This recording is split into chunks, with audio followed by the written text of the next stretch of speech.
다음 주일은 우리 추수감사 주일입니다.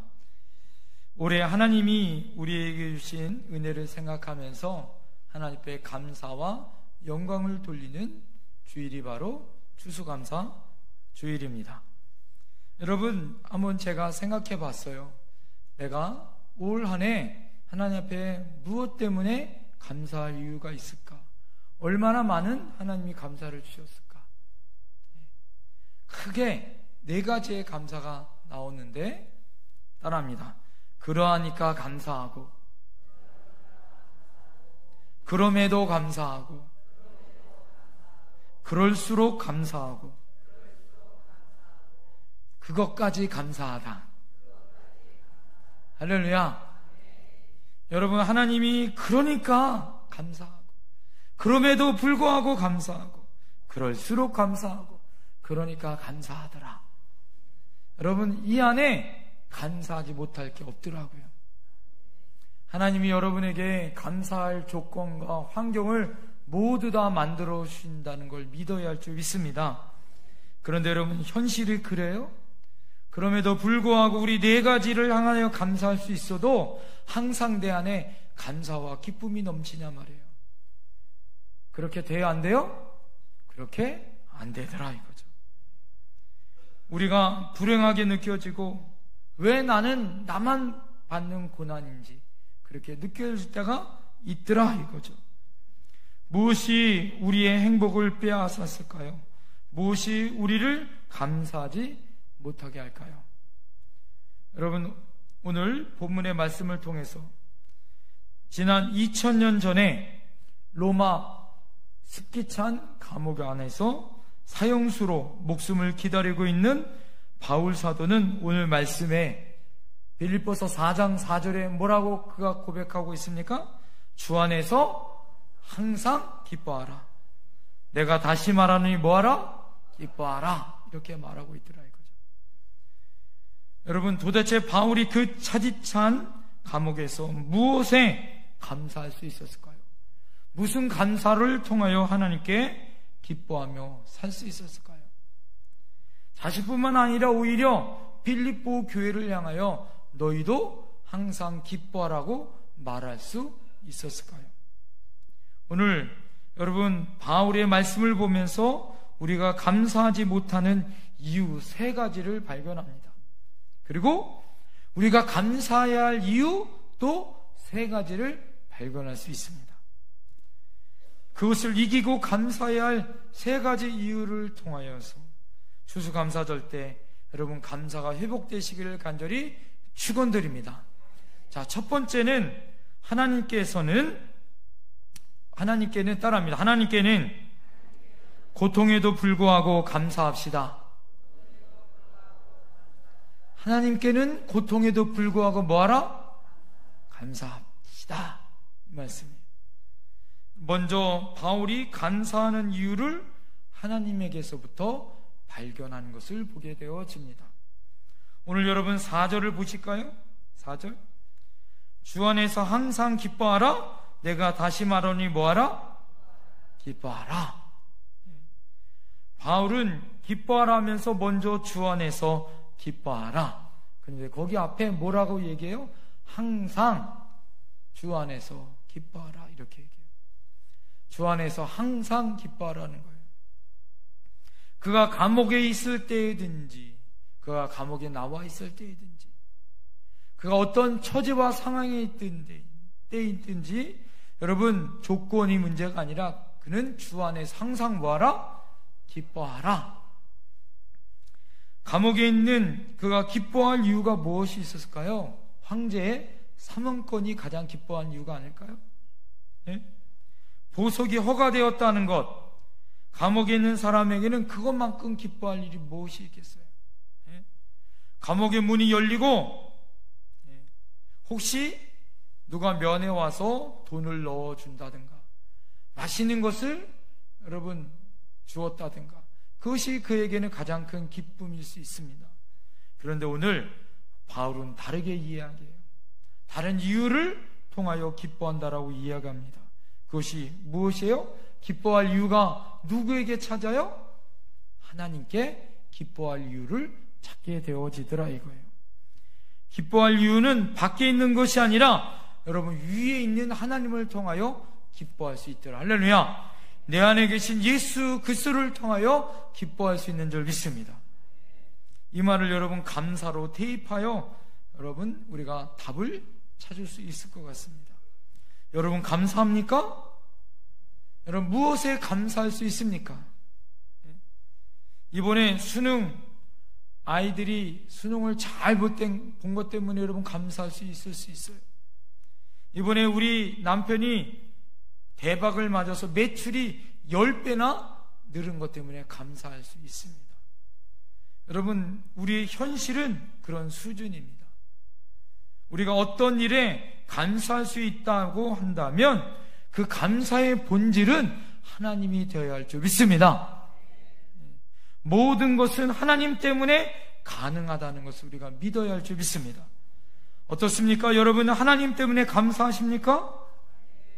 어떤 이유로 감사할 수 있는 것이 아니라 나는 하나님 때문에 만족하고 하나님 때문에 감사할 수 있습니다. 라는 고백이 여러분에게 있기를 간절히 소원합니다. 하나님 때문에 감사하다는 말은 또 하나님 때문에 여러분 뭐예요? 감사하지 못하다는 말도 말이 된더라. 왜 그래요? 하나님은 우리의 감상의 대상임에도 불구하고 대부분 어떻게 우리가 불평의 대상이기도 합니다. 예를 들어서 왜 감사하지 못해요? 물어보면 대개 뭐라고 얘기하냐면 하나님은 우리 기도에 응답하지 않아요.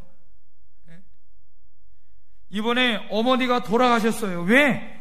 우리 어머니만 고생하시다가 돌아가셔야 하나요? 만일 하나님이 선하시다면 왜 우리 집에 이렇게 사건, 사고가 많은가요? 왜 죄 없는 사람들이 수백 명 죽을 수밖에 없습니까? 왜 하나님이 선하시다면 왜 이렇게 많은 사람들에게 고통을 주십니까? 하나님이 살아계시다면 왜 내 기도를 안 들어주세요? 왜 하나님은 내가 하는 일에 꼭 어려움과 고난과 왜 안 되게 해주시는지 이유를 모르겠습니다. 왜 나만 미워하시고 왜 나만 고통을 주시는지 여러분 이런 것이 감사하지 못하는 이유가 되더라 이거죠.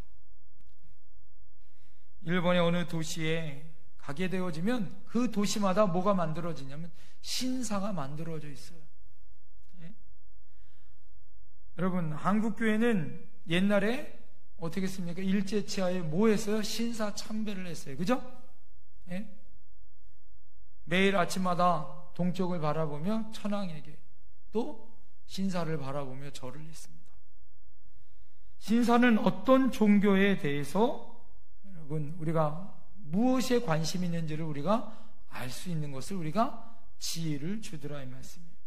신사에 가면 사람들이 길게 줄을 씁니다. 그리고 그들이 하나같이 하는 것이 무엇이 있냐면 소원을 써요. 신사에 가면 대부분 어떻습니까? 그래서 쪽지나 나무 판자나 그것을 가지고 어떻게 해요? 소원을 씁니다. 그리고 그것을 거기다가 매달아 두든지 그것을 바치든지 한 다음에 어떻게 해요? 절을 합니다. 그리고 소원을 아래요. 그런데 여러분 어떻습니까? 그 소원들이 굉장히 단순한 거예요.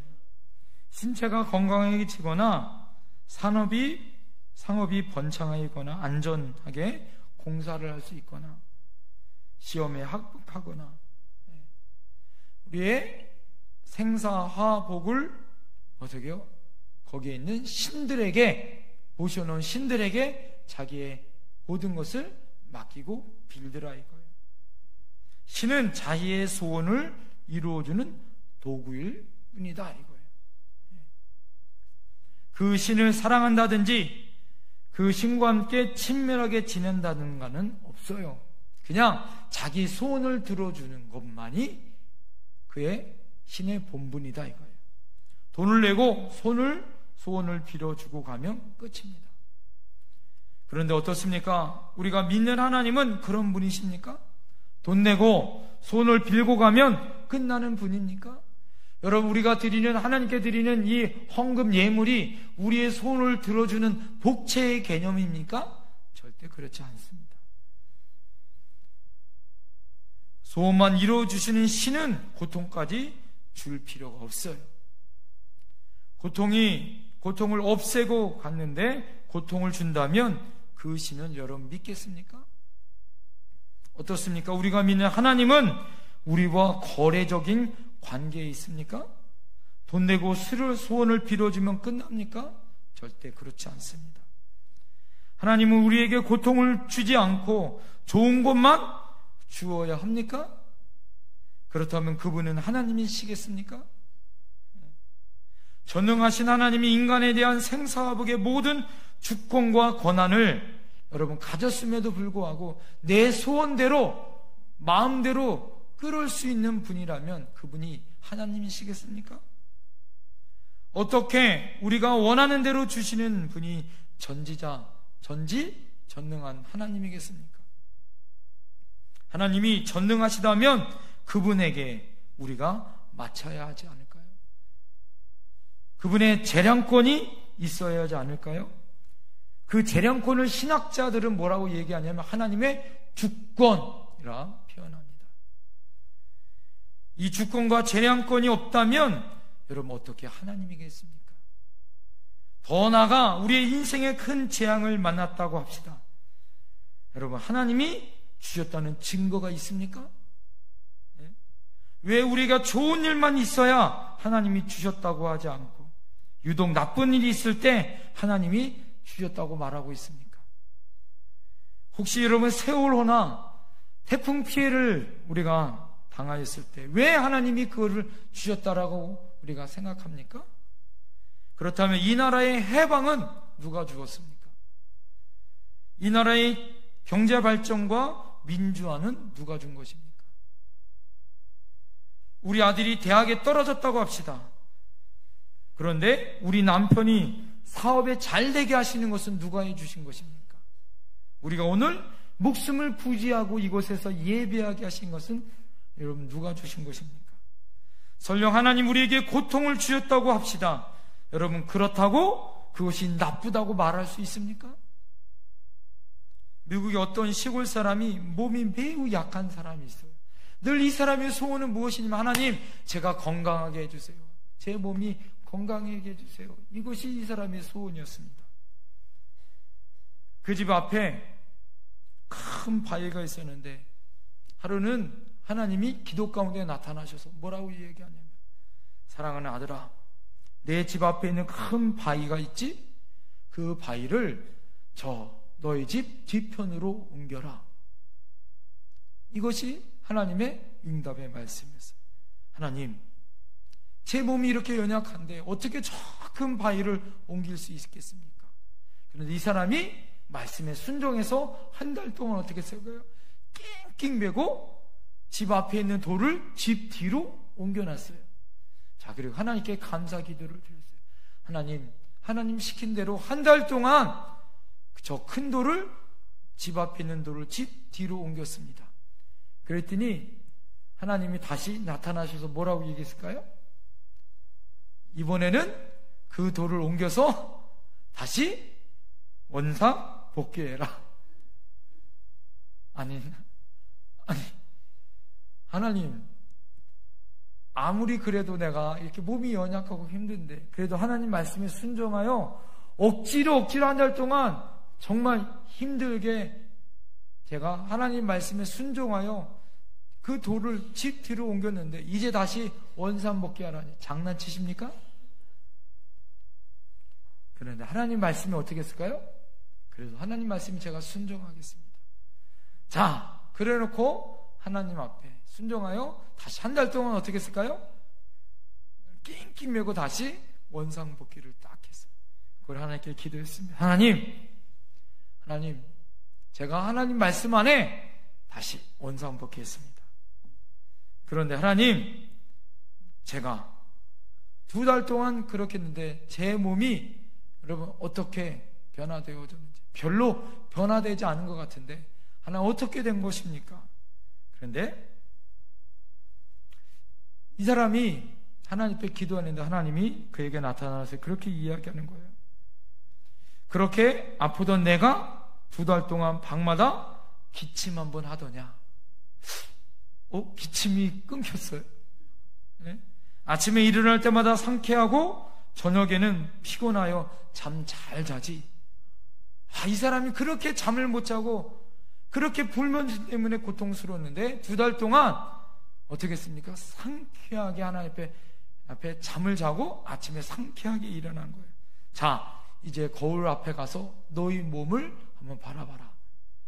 거울 앞에 가서 자기 몸을 어떻게 했을까요? 옷을 벗고 딱 봤는데 깜짝 놀랐어요.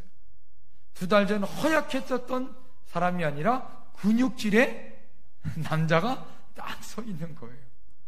야, 하나님 앞에 감사했습니다. 2달 동안 그렇게 힘들게 여러분 어떻게 했어요? 하나님 말씀에 순종하였더니 하나님이 어떻게 했어요? 자기를 건강하게 지켜주더라 이 말씀이에요. 2달 동안 힘든 일이 그를 건강하게 한 것입니다.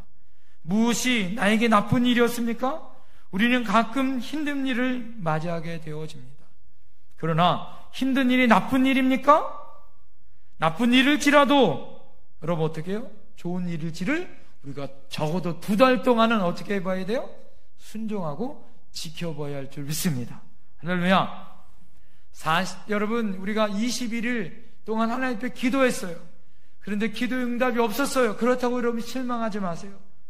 적어도 몇 달? 2달 동안은 기도해 보시라 이 말씀이에요. 네? 여러분 하나님이 안에 올해가 마치기 전에 할렐루야 하나님이 응답 주실 줄 믿습니다. 사도 바울은 지금 감옥에 있습니다. 이처럼 힘든 일이 어디 있겠습니까? 그렇다면 그 일이 나쁜 일입니까? 그가 거기서 순교했습니다. 로마 감옥에서 그가 순교함으로 말미암아 로마의 기독교의 뿌리가 내리게 되어지고 하나님의 교회가 세계 만방에 전파되어지고 있는 놀라운 씨앗이 된 줄 믿습니다. 우리가 힘든 일을 만나게 되어집니다. 가끔 하나님이 우리에게 주시는 일이기도 합니다. 그러나 여러분 2달만 기다려보지 않겠습니까? 그 힘든 일이 좋은 일이 될 줄 어떻게 알겠습니까? 여러분 그렇게 바울이 한 말이 무엇이냐? 데살로니가전서 5장 16절에 18절에 따라합니다. 항상 기뻐하라, 쉬지 말고 기도하라, 범사에 감사하라. 이는 그리스도 예수 안에서 너희를 향한 뭐다? 하나님의 뜻이니라. 할렐루야. 여러분 하나님께서 우리에게 항상 기뻐하라, 쉬지 말고 기도하라, 범사에 뭐하라? 감사할 때 하나님의 뜻이 이루어지는 줄 믿습니다. 주 안에 여러분 기뻐하십시오. 하나님 때문에 감사하십시오. 어떤 경우에도 하나님이 여러분 기쁨과 감사를 주실 줄 믿습니다. 2번째는 사람에게 따릅니다. 사람에게는 상처를 넘어서 감사합시다. 여러분 하나님에게는 고통을 넘어서 감사해요. 2번째 사람에게는 뭐예요? 상처를 넘어서 뭐하라? 감사하라. 바울이 감사하면서 2번째 말한 것이 5절 말씀입니다. 5절 말씀 다 같이 한번 읽겠습니다. 시작. 너희 관용을 모든 사람에게 알게 하라. 주께서 가까우시리라. 아멘. 너희 관용을 모든 사람에게 알게 하라. 주께서 가까우시니라. 왜 바울이 기쁨을 말할 때 갑자기 관용을 말한 것일까요? 관용이란 여러분 관대하다는 뜻이 아니겠습니까? 관용이란 속상해하지 않는 상태, 곧 너그러운 상태를 말합니다. 인간관계를 통해서 오는 것이다라는 거예요. 상대하에 사람이 없는데 여러분 어떻게 혼자 관대할 수 있겠습니까? 누구든지 넓은 마음을 가질 때 관대할 수 있는 거예요.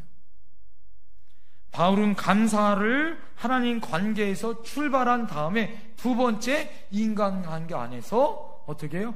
관용을 통하여 어떻게 아름다운 하나님의 감사를 찾았더라 이 말씀이에요. 여러분 우리가 감사를 떠오른다는 것은 대개 사람을 통하여 감사할 수 있습니다. 시집간 딸이 여러분 어떻게 감사해요? 어머니 감사합니다. 결혼하고 자식 낳아보니까 조금 어머니 마음, 아버님 마음을 이해할 수 있을 것 같습니다. 감사합니다.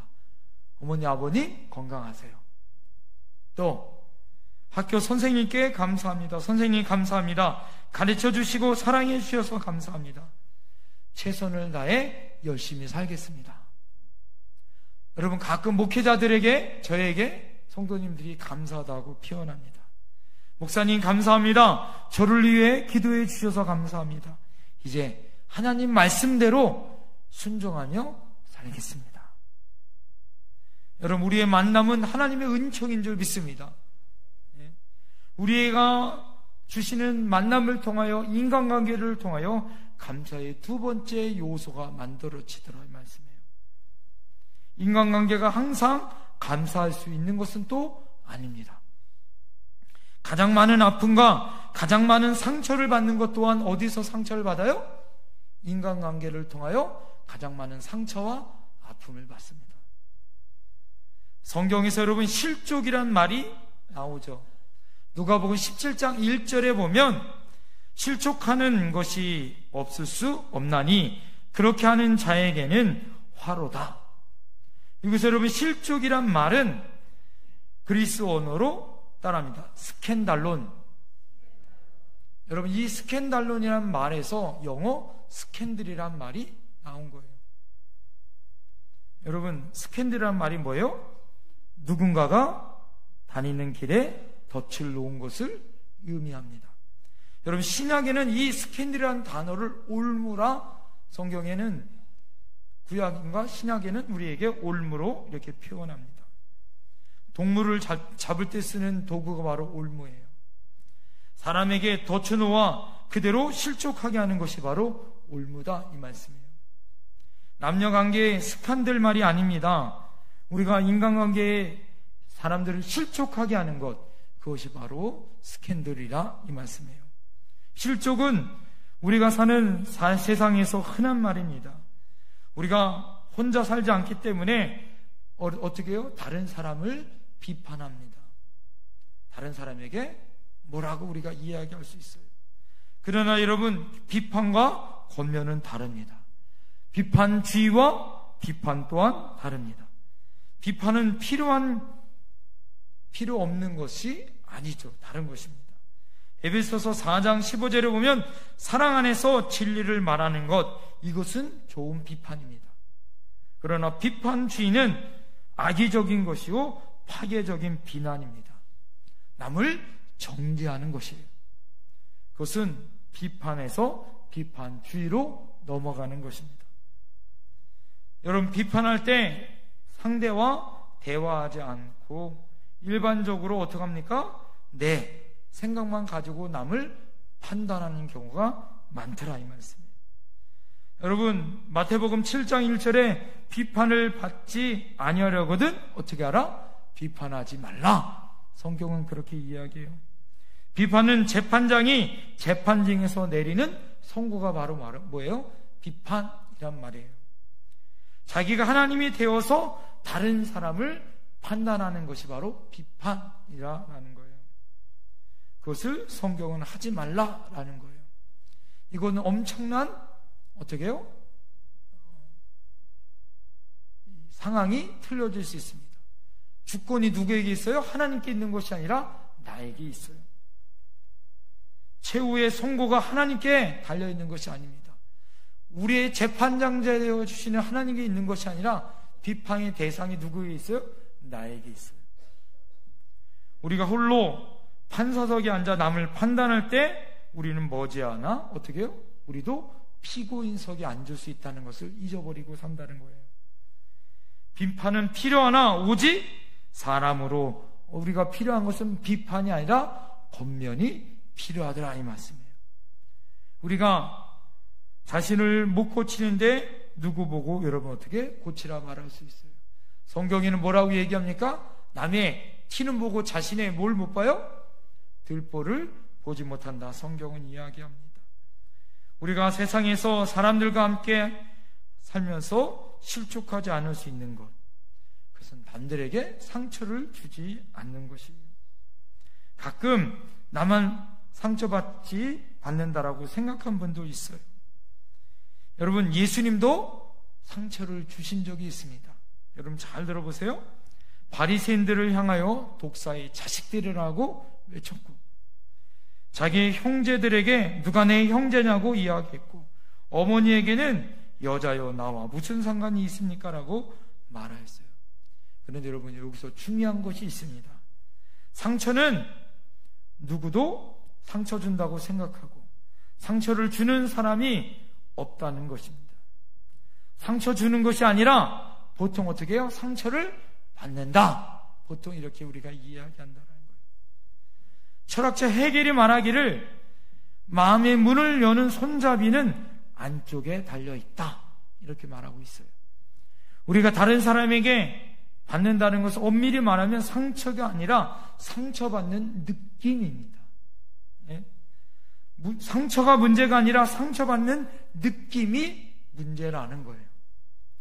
그 느낌을 이기기 위해서 우리가 어떻게 해야 되고요? 강할 수밖에 없다라는 거예요. 그 느낌을 이기기 위해서 우리가 할 수 있는 것은 나의 약한 자존감을 강하게 키워야 할 줄 믿습니다. 예? 여러분이 보통 우리가 알 때 백설공주 있죠? 백설공주? 백설공주는 무슨 말의 준말인지 아세요? 모르세요? 백설공주는 100가지를 설치고 다니는 공포의 주둥아리, 이게 백설공주래요. 네? 우리 주변에 백설공주 많죠? 네? 그런데 여러분, 백설공주가 더 문제는 뭐냐면 백설공주의 계모가 문제입니다. 백설공주의 계모가 거울을 바라보면서 늘 뭐라고 얘기해요? 거울아 거울아, 이 세상에서 누가 가장 이쁘니? 그럼 뭐라고 얘기해요? 백설공주가 여왕님보다 더 이쁩니다, 이렇게 이야기합니다. 여러분, 그 이야기를 들을 때 어떤 마음이 막 일어나요? 자존감 없는 이 여왕은 자신보다 백설공주가 이쁘다는 그것 때문에 누구를 미워해요? 백설공주를 괜히 미워하는 거예요. 그를 나중에 어떻게 합니까? 돌 굵은 사과를 먹여서 죽이기까지 합니다. 심리학자 알프레드 아들러라는 사람이 열등감은 우월감과 동전의 양면이다 라고 표현해요. 그래서 여러분이 열등감과 우월감이 가지고 있는 사람들의 표현을 잘 보세요. 내가 최고다 하는 사람은 여러분 뭐라고 들으시면 되냐면 내가 못났다, 여러분 이렇게 들으시면 되는 거예요. 까불지 마 라고 이야기하면 나 좀 살려주세요 라고 여러분 생각하시면 되는 거예요. 너 나쁜 사람이야 라는 말에는 뭐가 있을까요? 나 좀 봐줘, 내가 왜 외로워 라는 말을 여러분 생각하시면 돼요. 신방 오지 마세요 라는 말은 뭐예요? 빨리 신방 와 주세요 라는 말로 알아들으면 되는 거예요. 우리가 할 말이 뭐예요? 오늘 우리 안에 5절 말씀, 너희 관용을 모든 사람에게 알게 하라는 거예요. 문제는 상처 주는 그 사람이 아니라 상처받는 누구에게 문제가 있다? 나에게 문제가 있다. 내가 강하면 되는 거예요. 내 안에 자존감을 높이고 예수의 이름으로 이기면 승리하는 줄 믿습니다. 할렐루야. 내가 주님의 이름으로 기뻐하면 되는 거예요. 내가 주님의 말씀으로 만족하면 되는 거예요. 할렐루야. 내가 강하여지면 다른 사람을 관용할 수 있는 힘이 나에게 있다라는 거예요. 다른 사람에게 너그러운 마음을 갖기 전에 내 자신이 먼저 너그러워져야 될 줄 믿습니다. 자신에 대하여 당당하지 못하니까 남에 대해서 어떻게 해요? 금방 상처받는 거예요. 독일의 보네퍼라는 사람이 신도의 공동생활이라는 책을 썼습니다. 그 책에 이런 글이 나와요. 다른 사람이 나에게 짐이 될 때 그가 나의 진정한 형제다. 본래 짐이란 무거운 것입니다. 누구도 짐을 지기를 좋아하는 사람은 없어요. 그러나 짐 또한 여러분 어떻게 해요? 나를 살게 하는 것이에요. 여러분을 살게 하고 여러분을 다시 기도하게 하는 것이 뭐예요? 하나님을 향한 그 기도 제목 아니에요? 여러분의 짐과 어려운 거 아니에요? 시냇가에 도랑을 여러분 건널 때 물살이 빠를수록 뭘 가지고 가면 안전하게 걸을 수 있어요? 무거운 짐을 가지고 가면 안전하게 지날 수 있더라 이 말씀. 갈라디아서 6장 2절에 보면 너희가 짐을 서로 지라 그리하면 그리스도의 법을 성취하리라. 할렐루야. 여러분 우리를 향한 서로의 짐이 있을 때 그리스도의 법이 완전하게 성취될 줄 믿습니다. 교회에서 주님을 위한 짐을 질 수 있어요. 교회는 여러분 어떻게 해요? 교회의 짐을 서로 짊어질 수 있는 사람이 있을 때 안전할 줄 믿습니다. 교회가 성장할 줄 믿습니다. 여러분 자식의 짐이 있어요? 자식 때문에 그래서 우리는 사는 거예요. 할렐루야. 아픈 자식을 둔 90평생 먹은 할머니가 저에게 해주신 말이 있어요. 목사님, 저는 아들의 병 때문에 이렇게 오래 살았어요. 아들 때문에 내가 이렇게 오래 살았습니다. 예? 자식 때문에, 자식의 짐 때문에 내가 이렇게 삽니다. 여러분, 시부모님이 여러분이 걱정거리입니까? 당신의 시부모 때문에 여러분이 사는 거예요.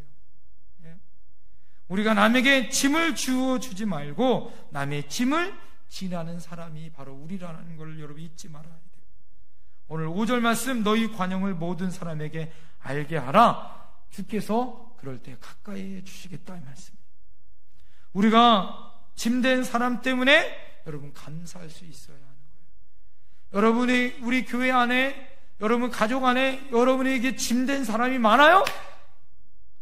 그럴수록 감사하셔야 될 줄 믿습니다. 그것 때문에 여러분이 사는 거예요. 옆에 사람에게 고백합시다.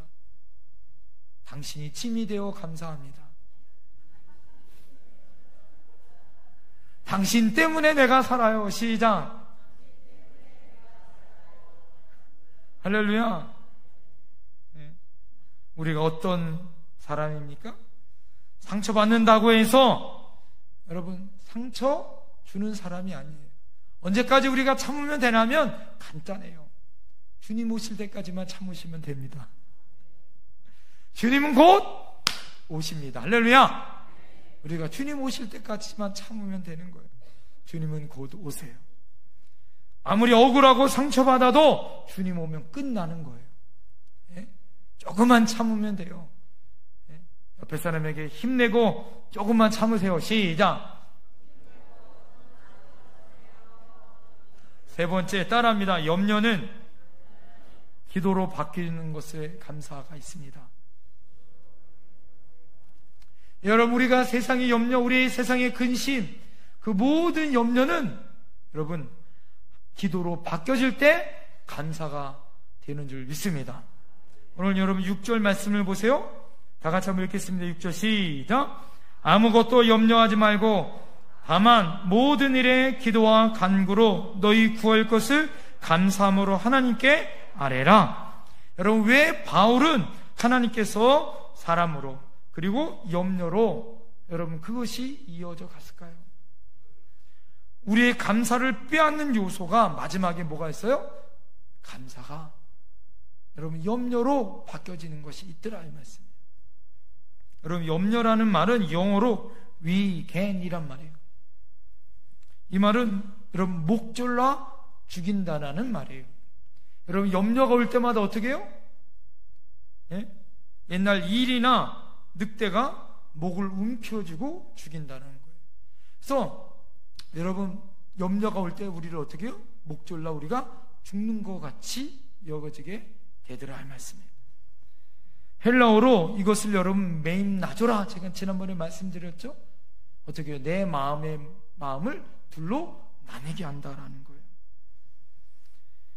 마음을 나뉘게 하고 마음을 찢어지게 한다. 그것이 바로 염려예요. 여러분 어떤 마음을 가지고 사세요? 오늘도 염려 가운데 여러분 나오지 않으셨나요? 미국의 어느 대학의 심리학 연구팀에서 연구해 보니까 인간의 염려 중에 40%는 실제로 염려가 없더라 이 말씀이에요. 30%는 이미 과거의 염려로 인하여 염려하더라 이 말씀. 10%는 뭐예요?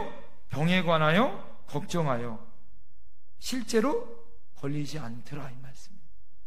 실제 걱정하는 것은 8%밖에 여러분 걱정하지 않더라 이 말씀. 100%가 아니라 8% 가지고 우리가 걱정하고 살고 있더라 이 말씀이에요.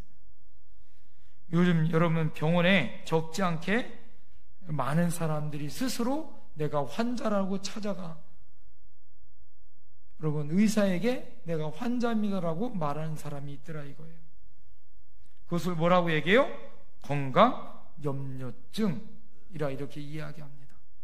순천향대학교의 병원에서 통계에 의하면 내원 환자 20%의 사람들이 건강 염려증을 가지고 있더라 이 말씀. 지금도 여러분들 안에 건강 염려증이 있죠? 예?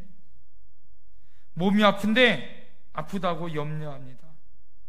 그것만 가지고 여러분 병을 더 얻을 수 있다는 걸 여러분 잊지 마셔요.